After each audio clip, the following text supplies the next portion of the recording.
not really that healthy.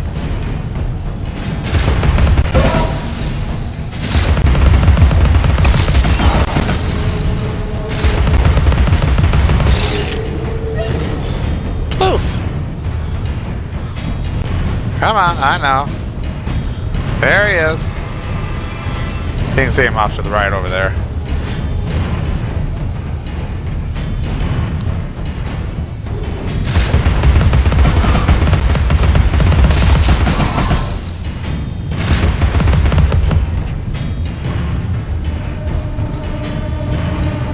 Too bad a block wouldn't just fall on him and make my job so much easier. There we go. Oh, one stupid little idiot left.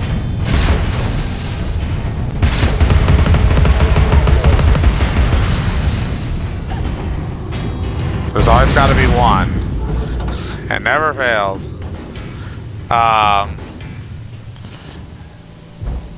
But anyway, yeah, like I was saying, yeah, there's definite sexual connotations going on here, even in the beginning with the rabbit when the opening cutscene of the game where the rabbit is with her on the boat and his head explodes. Yeah, there's some insects eat their young, and they have much to teach us, alive or dead. There's some definite sexual allusions there, as well as, by the way, the whole thing with pollution and corruption, which would, well, you could look at the pollution and corruption as, another sexual allegory, polluting the female body, but you could also, and maybe even spirit and stuff, especially in Alice's case, but also, of course, just the physical land as well. I think there's a lot of symbolic references in here that, again, I said at the beginning, and other people have said too, this game is rather deep, and a lot of the reviewers, whether they're fans, just consumer gamers, or whether they're professional reviewers, they miss it. This is called the Dodo Miserium because this is the dodos, and you can see that they're being abused and worked to death. Literally. And again, like I said earlier, it's like, well, you buy into the system and you get a level of power that, within the system, then you don't want to go ahead and give it up. So, here what has happened, of course, is, pig snout. The March Hare and the Dormouse have overthrown the Hatter, who was abusing them, so now they're abusing the dodos.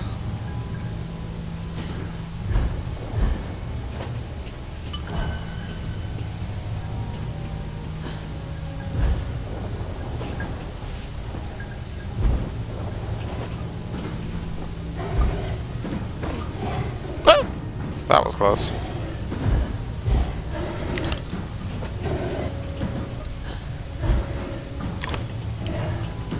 Look, it's a switch.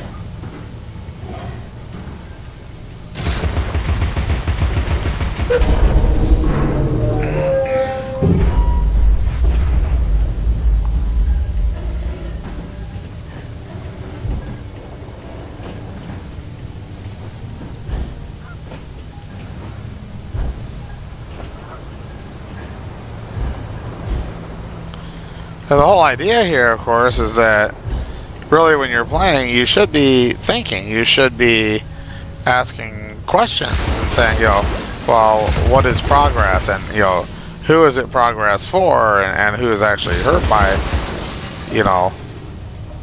what may be beneficial for some people. And in the case of, like I just mentioned, toxic dumping, it's like, well, the people who are making profit may think that that's actually beneficial to them, but that's a short-term perspective. And same thing with air pollution or anything else. Nature, our planet, the ecosystems are all interconnected, and they don't recognize like national boundaries and other man-made creations. Water is going to flow and air is going to flow wherever it will. regardless of any laws or anything like that that we make.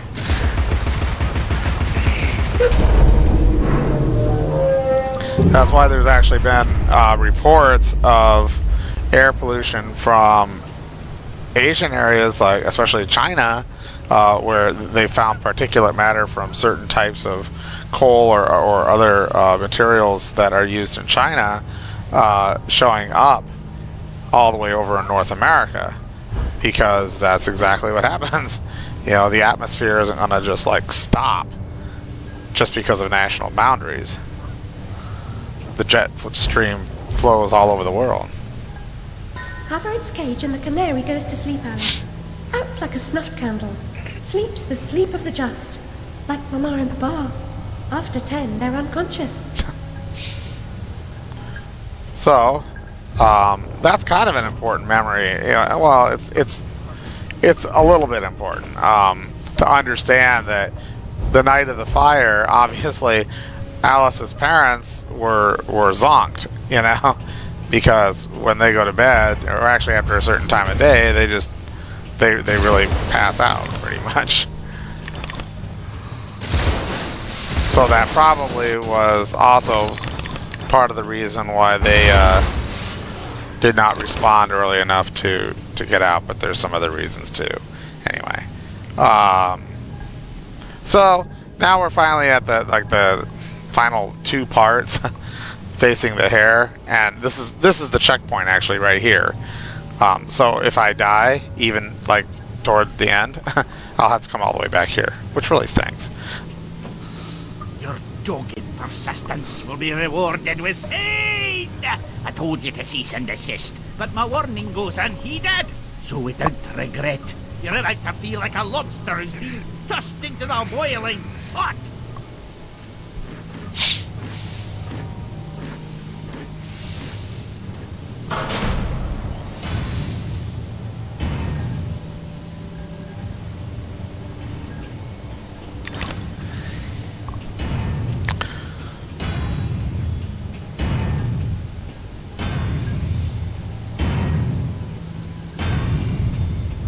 You can also kind of see how the March Hare and the Dormouse have both been pieced back together.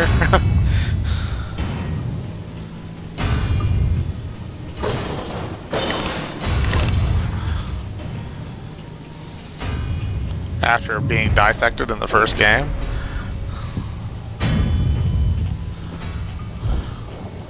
They're basically cyborgs now.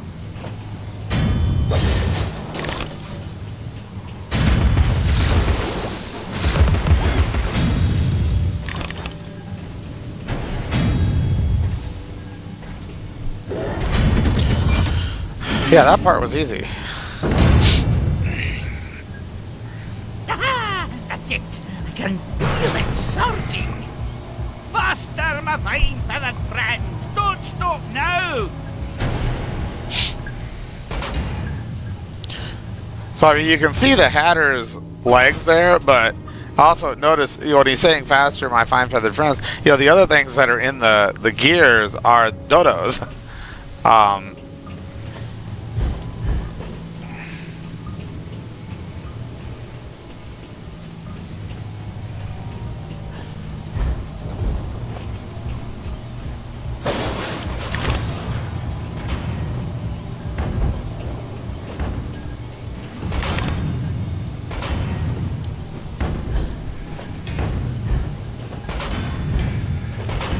You gotta time that just right.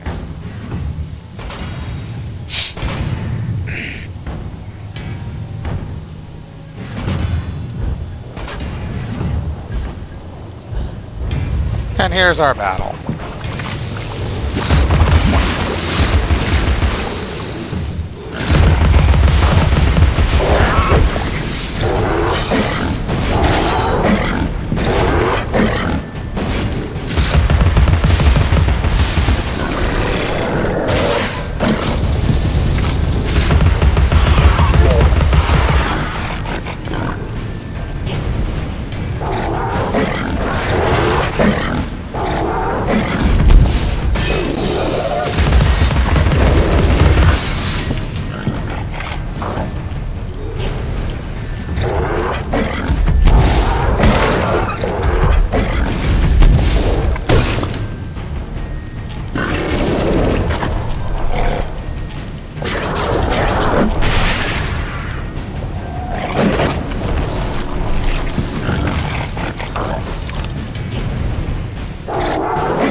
turkey.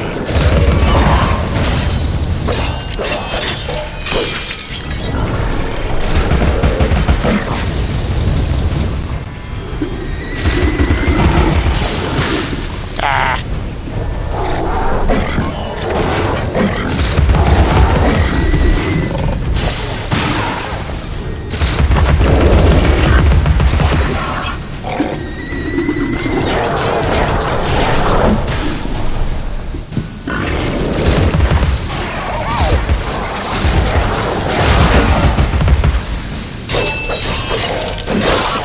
Yay, ball for me.